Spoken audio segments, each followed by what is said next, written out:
ဒီနေ့ခေတ်မှာမေတ္တာကိုတော့အလိုရှိကြတာဖြစ်တယ်လူတွေဟာတူနဲ့တူမေတ္တာပို့တာကြိုက်တယ်သူ့ကိုမေတ္တာပို့ပေးပါဒီမကောင်းရင်လည်းပဲမေတ္တာပို့ပေးပါအလုပ်တစ်ခုလုပ်တော့မယ်ဆိုရင်လည်းအောင်မြင်ဖို့ရမေတ္တာပို့ပေးပါမေတ္တာခံယူခြင်းကြတယ်သို့တော့ကိုယ့်ရင်ထဲမှာရှိနေတဲ့အမုန်းကိုတော့ဖယ်ရှားဖို့ပေးနေချပြတယ်ပေါ့စဉ်းစားကြည့်မယ်ဆိုရင်နော်ရှင်တွေကအမုန်းတရားဖယ်ရှားရမှာကအဓိကဖြစ်တယ်ပေါ့ကိုယ့်ရင်ထဲမှာအမုန်းတရားရှိနေသမျှကလပ်ပလုံးဘသူကဘလောက်ပဲမေတ္တာပို့ရှင်တွေကအမုန်းတရားဟာကုဆက်လောင်ကျွမ်းနိုင်တဲ့စွမ်းရည်တတိရှိတယ်ဆိုတာတတိထားဖို့လိုအပ်တယ်ပေါ့ဒါကြောင့်မို့ယင်ထဲမှာရှိတဲ့အမုန်းတရားအညှို့အတေးအာဃာတပြားကိုဖယ်ရှားပစ်ဖို့ရမေတ္တာပွားတဲ့နည်းကိုအသုံးချရမှာဖြစ်တယ်မိမိအနေနဲ့မုန်းတဲ့ပုဂ္ဂိုလ်ကိုယ်နဲ့အစင်မပြေတဲ့ပုဂ္ဂိုလ်ရှင်ထဲမှာမေတ္တာထားဖို့ဆိုတာအလွန်ခဲယဉ်နေပေါ့အဲ့ဒါလိုခဲရင်တော့လည်းပဲမအောင်မြင်ဘူးလို့ပြောတာတော့မဟုတ်ဘူးခက်ခဲကြိုးစားရမယ်လို့သူတို့ဆိုလို့ပေါ့ခက်ခဲပေမဲ့လို့လုပ်ရင်အောင်မြင်တာပဲ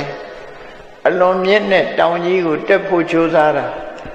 တောင်ကြီးတော့ဘဝအောင်လိုင်းကြီးတော့လေအောင်ဆိုတာလို့တနေ့မဟုတ်တနေ့တော့အောင်မြင်သွားမှာပဲဖြစ်တယ်ပေါ့ဒါကြောင့်မို့မေတ္တာတရားကိုကြိုးစားပြီးတော့ဘယ်လိုပွားရမလဲကိုယ်နဲ့အစမပြေတဲ့ပုဂ္ဂိုလ်ထိုပုဂ္ဂိုလ်ပေါ်မှာကိုယ်စိတ်ထဲမှာမကြေမချမ်းဖြစ်လာပြီဆိုရင်ကိုယ်ရင်ထဲကမကြေမချမ်းဖြစ်တာကိုမေတ္တာဘာဝနာပွားပြီးဖြေပြောင်းရမှာဟိုလူရဲ့ရင်ထဲမှာဖြစ်တဲ့ဒေါသငြိမ်းဖို့တဲ့ကိုယ့်ရင်ထဲကဖြစ်တဲ့ဒေါသငြိမ်းဖို့ကပိုအရေးကြီးတယ်ပေါ့ကိုယ့်ရင်ထဲမှာဖြစ်လာမဲ့ဒေါသမဖြစ်ရအောင်မေတ္တာဘာဝနာပွားတဲ့အခါမှာဒေါသရဲ့အပြစ်ကိုဆင်ញင်ရမှာဖြစ်တယ်သီးခံခြင်းရဲ့အကျိုးတရားကိုနှလုံးသွင်းရမှာဖြစ်တယ်ခန္တီနဲ့မေတ္တာဒီနှစ်ခုဟာတဘာဝအဖြစ်ပြောမယ်ဆိုရင်မေတ္တာဆိုတာအာဒေါသအမုန်းကင်းစင်တဲ့စိတ်နေသဘောထားဒေါသမရှိတဲ့စိတ်နေသဘောထားခန္တီဆိုတာဟာလည်းပဲဒေါသကင်းတဲ့စိတ်နေသဘောထားပဲတူတူပဲဒီနှစ်ခုဟာတရားကိုကောက်တဲ့အခါကျတော့မေတ္တာအရာအာဒေါသကောက်တယ်ခန္တီအရာကျတော့အာဒေါသပြတ်ထန်းတဲ့ကုသိုလ်စေတနာတွေကိုကောက်တယ်အဲ့တော့ဒီနှစ်ခုဟာသဘောတရားအဖြစ်တူတယ်မေတ္တာကိုခိုင်မာဖို့အတွက်ခန္တီနဲ့ထိမ့်သိမ်းရမှာဖြစ်တယ်ပေါ့ရသော်ဘုရားသခင်ကိုရောမြတ်ကဒေါသနဲ့မတုံ့ပြန်မှုသိခံမှုဆိုတာအကျဉ်းချင်းထပ်ထပ်ဟောခဲ့တာဖြစ်တယ်တပိပိကုသလဓမ္မာခန္တယာယတ္ထဝဝတ္တရေလောကလူတွေကုသိုလ်ရတယ်ဆိုတာသိခံမှုမရှိရင်ကုသိုလ်မရနိုင်ဘူးခန္တီပရမန်တပောတိဒိဋ္ဌာသိခံခြင်းဆိုတဲ့ခန္တီတရားဟာအကျိုးကျေးဇူးကိုဖြစ်ထွန်းစေတတ်တဲ့အကျင့်တရားတွေထဲမှာအကောင်းဆုံးအကျင့်တရားဖြစ်တယ်လို့မြတ်စွာဘုရားဟာအချိန်ပေါင်း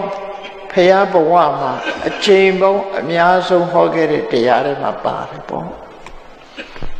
အချိန်ပေါင်းများစွာဟောတဲ့တရားတွေမှာပါအများဆုံးအဟောဆုံးကတော့အပမဒိနတမ္ပါဒိဋ္ဌာ45ဝါကာလပတ်လုံးတရက်မှမပြတ်ဟောတဲ့အပမဒိနတမ္ပါဒိဋ္ဌာတလအနည်းဆုံး2ကြိမ်ဟောခဲ့တဲ့ခန္တီပရမန်တပောတိဋ္ဌိခါဆိုတဲ့ဩဝါဒပါတိမောဘပါတဲ့ကာထာအဲ့ဒါဟာဘုန်းကြီးတို့တွေရှင်ထဲမှာဖြစ်ပေါ်လာမဲ့ဒေါသတရားကိုဖယ်ရှားပစ်ဖို့ရအကောင်းဆုံးနည်းစနစ်အနေနဲ့မြတ်စွာဘုရားဟောခဲ့တာဖြစ်တယ်ပေါ့သဘာဝတရားတစ်ခုကိုဆင်ញင်စဉ်းစားကြည့်မယ်ဆိုရင်မေတ္တာဟာအမုန်းကင်းစင်ပြီးတစ်ဖက်သားရဲ့အကျိုးကိုလိုလားတဲ့စိတ်နေသဘောထားခ ခန္တီဆိုတာကိုယ်ကိုစော်ကားလာတော့လည်းပဲမေတ္တာကိုမပြတ်အောင်ထိန်းနိုင်တဲ့စွမ်းရည်တတ္တိရှိတဲ့သဘောတရားလို့ဒီလိုကြွယ်ချပြီးတော့မှတ်တာမေတ္တာကိုထိန်းတာဟာခန္တီပဲခန္တီနဲ့ထိန်းမှမေတ္တာဆိုတာမပြတ်တာခန္တီဆိုတဲ့အဓိပ္ပာယ်ကတိခဏ်ခြင်းဆိုတာစွမ်းရည်တစ်ခုပဲအေးကြောက်လို့ပြန်မပြောတာစိတ်ထဲကတော့မကျေနပ်ဘူးအဲ့ဒါခန္တီမဟုတ်ဘူးရင်ထဲနှလုံးထဲမှာမကျေမနပ်ဖြစ်ပြီးပါးစပ်ကသာမပြောဘဲနဲ့ငုံနေတာဒါခန္တီမဟုတ်ဘူးเนาะခန္တီဆိုဒီမှာအပြုံးမပြတ်စိတ်ထဲမှာပြောသမျှကိုအပြုံးမပြတ်အတေးအမှတ်မထားပဲနဲ့နေနိုင်တဲ့စွမ်းရည်တတ္တိစိတ်ဓာတ်ရင့်ကျက်မှုကိုခန္တီလို့ခေါ်တာပဲအဲ့ဒီခန္တီနဲ့ထိမ့်မှမေတ္တာဆိုတာခိုင်မြဲတာဖြစ်တယ်ပေါ့အဲ့ဒီခန္တီမေတ္တာဒီနှစ်ခုကိုဆင်ញင်သုံးသပ်ပြီးတဲ့အခါကျတော့ကိုယ့်ရဲ့ရင်ထဲနှလုံးသားထဲမှာမေတ္တာတရားကိုခိုင်မာအောင်တည်ဆောက်ကြရမှာဖြစ်တယ်မြတ်စွာဘုရားကအညုတိဆိုတဲ့အာဂတတွေပျောက်ဖို့ရအတွက်နီလန်၄သွယ်နဲ့နီလန်၅သွယ်နဲ့ညှိမ့်သက်ဖို့ဆုံးမခဲ့တာရှိတယ်အာဂတပฏิဝိနယသုတ်အင်္ဂုတ္တရပါဠိမှာပါရှိတယ်အဲ့ဒီနီလန်၅သွယ်နဲ့ညှိမ့်သက်နီးဟာလက်တွေ့အသုံးချရမှာဖြစ်တယ်ပေါ့နော်ဟုတ်ပြီကိုယ်ကိုတရားယောဂဆိုပါလာတော့ကိုမကျေနပ်တဲ့ပုဂ္ဂိုလ်တယောက်အညှိုတေးသူ့ပေါ်မှာမုန်းတီးတဲ့စိတ်တွေကိုဖျောက်လို့မရဘူးဒီပုဂ္ဂိုလ်ပေါ်မှာမကျေနပ်တဲ့ရင်ထဲကမကျေနပ်တဲ့စိတ်တွေဟာအခုခံကြီးဖြစ်နေတယ်ဆိုရင်ဘာလုပ်ရမလဲမကျေနပ်တဲ့ပုဂ္ဂိုလ်မရှိရင်တော့လည်းကိစ္စမရှိဘူးကိုမုန်းပြီးတော့မကျေမနပ်ရင်ထဲကမကျေမချမ်းဖြစ်နေတဲ့ပုဂ္ဂိုလ်တယောက်ရှိနေပြီဆိုလို့ရှိရင်ဘာနဲ့ဖြည့်ဖြောက်ရမလဲဆိုတော့မြတ်စွာဘုရားကနီလန်၅သွယ်ပေးခဲ့တာဖြစ်တယ်ပေါ့နော်နီလန်၅သွယ်ကပထမအဲ့ဒီပုဂ္ဂိုလ်ရဲ့အကျိုးစီးပွားကိုလိုလားတဲ့မေတ္တာခိုင်မာအောင်တည်ဆောက်ပါနော်သူ့ရဲ့အကျိုးစီးပွားကိုစဉ်းစားပါမုန်းเสียရာတွေကိုမတွေးနဲ့ဆိုပါစို့လူတယောက်ဟာမေတ္တာကိုတည်ဆောက်တော့မယ်ဆိုလို့ရှိရင်အပြစ်ကိုမကြည့်နဲ့ကောင်းတာလေးကိုရှာကြည့်ကောင်းတာလေးကိုရှာကြည့်ကောင်းကွက်ကိုရှာမေတ္တာကိုပွားလို့ဆိုတဲ့အတိုင်းကောင်းတဲ့အကွက်ကလေးကိုကြည့်ပြီးတော့မေတ္တာပွားလိုက်ရမယ်လူတိုင်းဟာအဆိုးကြီးမဟုတ်ဘူးအကောင်းတွေရှိတတ်သေးတယ်အဆိုးတွေကိုမေ့ထားလိုက်အကောင်းလေးကိုကြည့်ပြီးမေတ္တာရအောင်သူ့ရဲ့အပေါ်မှာမေတ္တာဓာတ်ဖြစ်အောင်ကိုယ့်ရင်ထဲမှာမေတ္တာပြိုးပါလို့ဆိုလိုတယ်သူ့ကိုမေတ္တာပို့တာမဟုတ်ဘူးနော်လူတွေလွဲမှားပြီးတော့မေတ္တာပို့ခိုင်းနေတာပြောတာမဟုတ်ဘူးကိုယ့်ရင်ထဲကအမုန်းတရားပျောက်ဖို့ရာအတွက်မေတ္တာဓာတ်ကိုတည်ဆောက်တာနော်အဲ့တော့တည်ဆောက်တဲ့အခါမှာကိုယ့်ရင်ထဲမှာပဲတည်ဆောက်အောင်သို့တော့အာယုံပြုတဲ့အနေနဲ့ကတော့ကိုမုန်းတဲ့ပုဂ္ဂိုလ်အာယုံပြုပြီးတော့သူ့ပေါ်မှာမုန်းတဲ့စိတ်ပျောက်သွားအောင်ကိုယ့်ရင်ထဲမှာမေတ္တာတည်ဆောက်ပါလို့သူတို့ပြောတာနော်အဲ့တော့မေတ္တာတည်ဆောက်တဲ့အခါမှာတည်ဆောက်ဖို့ရခက်နေတယ်ဆိုလို့ရှိရင်သူဘယ်တော့မှတော့ငါ့ကိုခုခဲ့ဘူးတာပဲငါ့ကိုအထင်လွဲလို့ပြောတာနေမှာပါထင်မြင်လွဲလို့ငါ့ကိုလှုပ်တာနေမှာပါငါ့ကိုအရင်တုန်းကဘယ်တော့မှမဆဲဘူးအခုထင်လွဲပြီးဆဲတာနေမှာပါဆိုပြီးတော့ကောင်းတဲ့အကွက်ကလေးသူ့ဘယ်နေရာမှာတော့ကောင်းတယ်ဒီလူကလူတော်ပါပဲနဲ့ဆိုကောင်းတဲ့အကွက်ကလေးတွေကိုတွေးပြီးတော့သူ့ပေါ်မှာမကျေနပ်တဲ့စိတ်တွေပျောက်အောင်လုပ်ပါအရေးကြီးဆုံးကကိုယ့်ရင်ထဲကမကျေနပ်တဲ့စိတ်ပျောက်အောင်လုပ်ဖို့ပဲအရေးကြီးတယ်ဒီလိုဆိုလိုတယ်နော်အဲ့တော့အမုန်းတရားဟာမကျေနပ်တဲ့စိတ်တွေပျောက်သွားပြီးတော့သူ့ပေါ်မှာသီးခံခြင်းခွင့်လွှတ်ခြင်းဆိုတဲ့စိတ်နဲ့သဘောထားတွေပေါ်လာပြီးဆိုရင်ကိုယ့်ဘက်ကအနိုင်ရလိုက်ပြီလို့ဒီလိုမှ သူ့ပေါ်မှာကလေးစားချေမဲ့စိတ်တွေမရှိတော့ဘူးရှင်တဲ့နှလုံးထဲမှာအေးချမ်းသွားပြီဟုတ်ပြီမေတ္တာနဲ့လှုပ်လို့အောင်မြင်သွားပြီဆိုရင်အောင်မြင်မှုတစ်ခုရသို့တော့အမုန်းတရားဟာမေတ္တာနဲ့လှုပ်လို့မအောင်မြင်ဘူးဆိုရင်နောက်ဒီလန်းတစ်ခုသုံးချအောင်မေတ္တာထားလို့မရဘူးဆိုလို့ရှိရင်သူ့ပေါ်မှာအကျဉ်းနာကရုဏာထားလိုက်ပါဘယ်လိုအကျဉ်းနာတရားထားရမလဲလို့ဆိုရင်ဒီလူဟာအခုလိုလူဘဝရောက်နေပေမဲ့လို့သူ့ရဲ့စိတ်နေသဘောထားတွေရတည်သွားတာနဲ့အပင်ငယ်ရောက်မဲ့လူပဲတဏှာเสียတရဝပဲ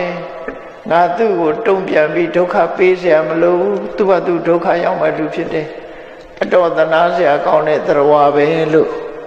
ကရုဏာထားလိုက်ပါတဲ့အဲ့လိုကရုဏာထားရင်ရှင်တွေကအမုန်းတရားဟာပျောက်သွားနိုင်တယ်စမ်းကြည့်ရမှာတော့ဒါတွေက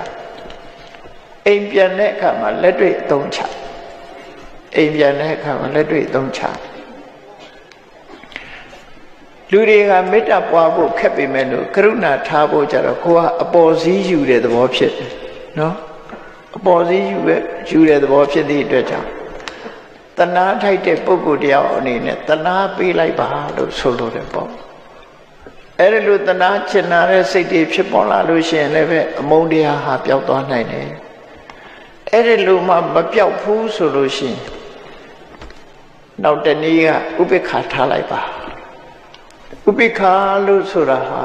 ဘာလဲဆိုလို့ရှိရင်ချစ်ချင်းမုန်းချင်းကင်းပြီးတော့ကိုယ်နဲ့မတိတဲ့ပုဂ္ဂိုလ်သဘောမျိုး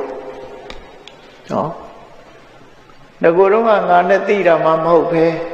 ကိုဘွားတော့ကလည်းငါနဲ့တိတာမှမဟုတ်ပဲအခုမှတွေးကြတာပဲသူဘာသူဘာပြော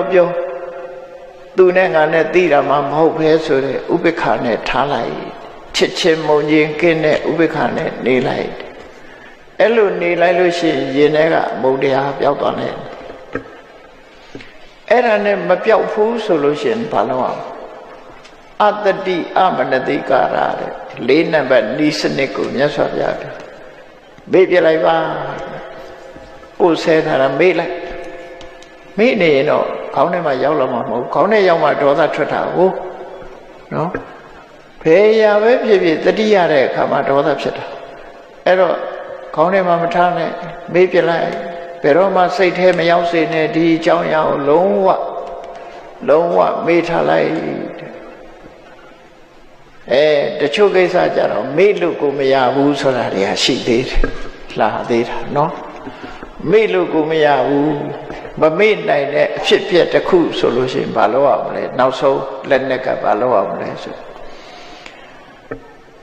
တရဝတစ်ခုကံတစ်ခုဖြစ်သည့်အတွက်ကြောင့်သူလဲသူကံနဲ့သူသွားမှာငါလဲငါကံနဲ့ငါသွားမှာတို့ရံဖြစ်နေလို့ဘာချိုးရှိမှာလဲငါလဲကောင်းတာလို့ရင်ကောင်းတဲ့ဘုံရောက်မှာမကောင်းတာလို့ရင်မကောင်းတဲ့ဘုံရောက်မှာသူလဲသူကံအတိုင်းသွားမှာပဲငါလဲငါကံအတိုင်းသွားမှာပဲဆိုပြီးကံတရားကိုဆင်ញင်လိုက်ပါကမ္မတကတတ္တတရဝရီဆိုတာသူကံနဲ့သူဖြစ်ကြတာမုံနေလို့လဲအပူပဲရံဖြစ်နေလို့လဲအပူပဲလို့အဲ့ဒါလို့ဆင်ញင်သုံးသပ်လိုက်လို့ရှိရင်ပျောက်သွားပါလိမ့်မယ်လို့ဟောမြတ်စွာဘုရားကပေးတဲ့နိလန်၅သွဲအာဂတပฏิဝိနည်းသုတ်မှာမြတ်စွာဘုရားပေးတဲ့နိလန်၅သွဲနော်အဲ့ဒီနိလန်၅သွဲကိုအသုံးချပြီးတော့ရင်ထဲကအမုန်းတရားကိုဖယ်ရှားပြစ်ရမယ်အဲ့ဒါလို့ရင်ထဲကအမုန်းတရားတွေကိုဖယ်ရှားပြစ်နိုင်ပြီဆိုမှကလေးစားခြေလိုတဲ့ရန်လိုတဲ့စိတ်တွေဟာပျောက်ကင်းသွားမှာပဲဖြစ်တယ်ပေါ့အဲ့ဒါလိုမှမဟုတ်ဘူးဆိုလို့ရှိရင်လူဟာမကျေနိုင်မချနိုင်နဲ့ကလေးစားခြေဖို့စဉ်းစားသူတစ်ချက်ခေါက်ကိုကနှစ်ချက်ခေါက်ကိုကနှစ်ချက်ခေါက်သူက၄ချက်ခေါက်နဲ့အတုပ်အပြန်နေနဲ့အမုန်းတန်တရားကလေးစားခြေတဲ့တန်တရားကြီးဟာဘယ်တော့မှပြတ်မှာမဟုတ်တော့ဘူးဒါကြောင့်မို့အဲ့ဒီလိုလောင်းနေတဲ့မီးဟာသူ့လောင်ကိုလောင်ကိုလည်းလောင်သူ့လည်းလောင်နှစ်ဦးစလုံးမီးတောက်လောင်လိုက်တဲ့အခါကျတော့ဘယ်သူမှအကျိုးအမြတ်ရမှာမဟုတ်ဘူးအကယ်၍သိခံခြင်းခွင့်လွှတ်လိုက်လို့ရှင် ကိုယ်အတွက်လည်းအကျိုးရှိသွားတယ်သူ့အတွက်လည်းဆက်လက်ပြီးတော့ဒေါသမီးတွေမလောင်တော့ဘူးနှစ်ဦးလုံးအတွက်အကျိုးရှိတယ်လို့သူဆိုတယ်သိခံပေးခြင်းဟာကိုယ်အတွက်သာအကျိုးရှိတာလားဆိုမဟုတ်သူ့အတွက်လည်းအကျိုးရှိပါတယ်ဒါကြောင့်မို့လို့နှစ်ယောက်စလုံးအတွက်ကုစားခြင်းကုစားတဲ့နိလန်းပဲဖြစ်တယ်လို့မြတ်စွာဘုရားတည်တော်ဟောတာဟောအေးလက်တွေ့ကျင့်သုံးရမယ်မြတ်ဗုဒ္ဓရဲ့အဆုံးအမတရားတော်တွေကိုနာယူမှတ်သားကြဓမ္မပဒမှာအခုလိုမြတ်စွာဘုရားဟာဓမ္မရတ္တပေါ်လွင်အောင်ဟောပြောဆုံးမခဲ့တာကိုမိမိတို့ဖို့ဘဝသင်္ကန်းစာရယူပြီးနေ့စဉ်ဘဝမှာတို့တွေဟာဒီအဆုံးအမတရားကိုလက်တွေ့အကောင်အထည်ဖော်ပြီးတော့တို့ဘဝလမ်းကြောင်းဓမ္မလမ်းကြောင်းဖြောင်းတောင်းအောင်ကြိုးစားအားထုတ်ကြရမှာဖြစ်တယ်ဓမ္မပဒဒေသနာမှာလာတဲ့နာဟိဝေရေနဝေရာနိသမ္မန္တိရကုဒသနံအဝေရေနသသမ္မန္တိဧတဓမ္မောတဏ္ဍနောကလေးစားခြေနေခြင်းအပြင်အညို့အတေးအမုန်းတရားတွေဟာဘယ်တော့မှပျောက်မှာမဟုတ်ဘူးကလေးစားမချေဘဲနဲ့သိခံခြင်းခွင့်လွှတ်ခြင်းအကျဉ်းတရားထားခြင်းစတဲ့နည်းတွေနဲ့သာလဲအမုန်းတရားဆိုတာအဆုံးသတ်မှာဖြစ်တယ်ဒီလိုဖြစ်ခြင်းဟာအလုံးကို